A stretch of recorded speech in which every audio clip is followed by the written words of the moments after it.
good to see you. Hey. You look beautiful this Thank morning. you, likewise. It was an early It start. was an early start. It's fine. Being a woman is amazing.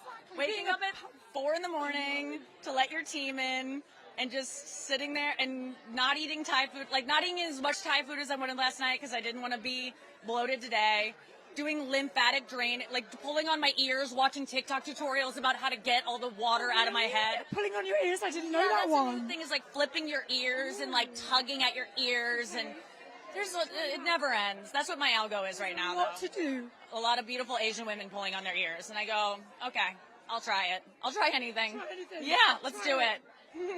How are you feeling? Are you ready for January Golden Globes? Coming up so fast. ready. I feel like having I just taped a special. I just did SNL. They were such like full on things that I felt like I had so much anxiety and so much tension the past couple months. And now the Golden Globes, I'm like, oh, I've done this before. And I have a big ramp up to it. This year it's not January 3rd, like right after the holidays. It's January 11th, so I get a little bit more time.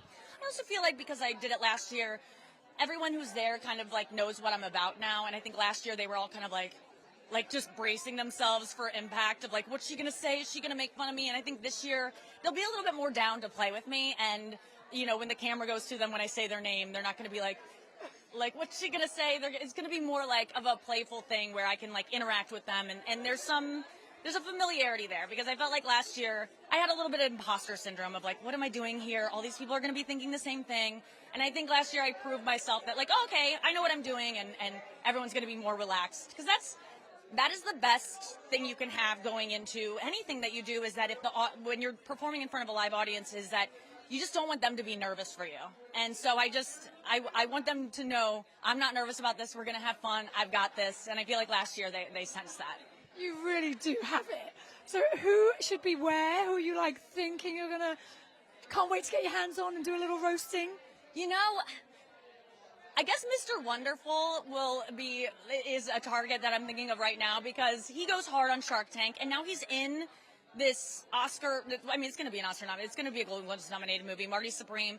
I mean, it was so insane when we all found out, like, is that Mr. Wonderful in this movie from Shark Tank? I think that to me was like, I was salivating when I found that out. Like, this is just such a rich joke bank here of pulling in maybe other Shark members and going hard on him like he goes on people. But the great news is he was fantastic in it. So there's not going to be any like cruelty to what I'm saying other than what the hell were you doing in that movie? You killed it, but why? And, you know, just exploring that a little bit. And I think, and he's someone who can take it. So that's who I'm looking forward to like really digging in on. Cause I love that we've given him a heads up. Yeah. A bald heads up. I'm coming for you. No, he has nothing to worry about because I almost hated how good he was. You kind of want someone like that where you're like, what is this guy doing in this? Like, oh, I hope he'll be bad and stick out like a sore thumb. He looks like a thumb, but he's hot in the movie. I think you're hot. I love you. I respect you. But, and yeah, I'm going to pitch to you and I hope you're in. You have just made Mr. Wonderful's day. He made his year, in fact. He loves anyone talking about him. That guy loves attention any way he can get it. I know that feeling as well. But yeah, that's who I'm gonna probably go after a little bit hard because I know he can take it. How many outfit changes are we thinking? Oh, like 8 or 9. You know, just go big. As much as the Golden Globes will give me. You know, it's so fun to go back in a quick change and kind of like that's the most fun part of the show is I have like my whole team back there, and after I get done with the monologue, we all kind of go like, yeah, it went great, and then you just are ripping things off, and people are reading me reviews from over the drapery. It's so fun, and so that's the best part of the night is just doing the quick change and talking about what just went on out there.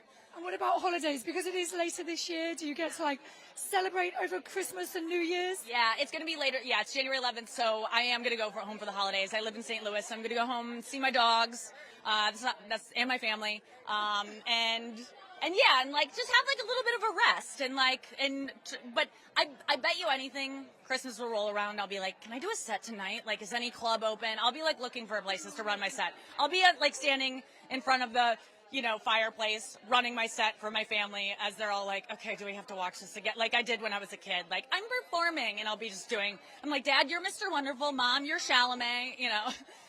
Nothing's changed. Yeah, nothing's changed. What about New Year's resolutions? Oh, that's a good one.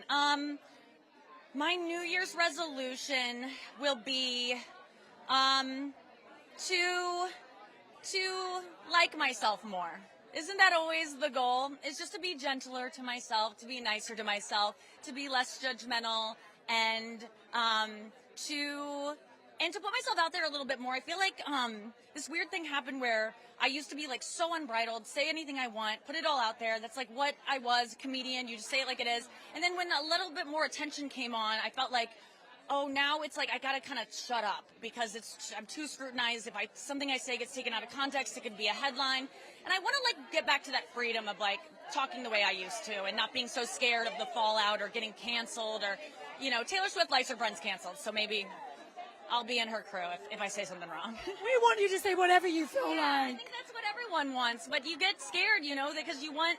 It's a paradox of wanting everyone to like you, but wanting to be yourself. And sometimes you're not for everyone. I listened to something, I read something, I heard it on a reel that was like, what if people don't like me? And it's like, well, then your thing isn't for them. And it's never even occurred to me. It's just always like everyone, you got to appeal to everyone. And sometimes what you make, it isn't for everyone. And so those people don't have to watch it. And that's never kind of occurred to me. So I'm just going to try to put things out there. And if people don't like it, I don't need to internalize that. And I'm going to keep my thing of not reading Instagram comments or YouTube comments, which I've been doing strong now for 8 years. Sober from comments. None of my business. I miss a lot of positive things, but those don't matter anyway. Those they go right through you. It's the negative ones that stay and you catch forever. So no comment reading. And I don't want to read other people's comments because that gets in my head. Because then I go, if they said that about her, what are they saying about me? And so I think, and just trying to consume things without having to be on my phone looking up the IMDb and like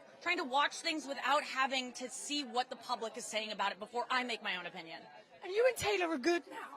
Oh, You're yeah. good. Yeah. Oh, yes. She sent me a nice package with the Showgirls stuff and a nice note. I've always been good with. I'm obsessed with this album. It is. It's already made my Spotify Wrapped, even though it's been out like a month. I'm hoping that Benny Blanco gets some kind of stomach flu, and Taylor Swift has to go to the Golden Globes with Selena as her date. So fingers crossed that norovirus just like passes through his airways. That's my dream would be hosting a award show where Taylor is in the crowd, because obviously I would do only jokes that, I think that people think she can't take it, but I think she can. And obviously it would only be total love. And, so that just being in the same room with her would be amazing.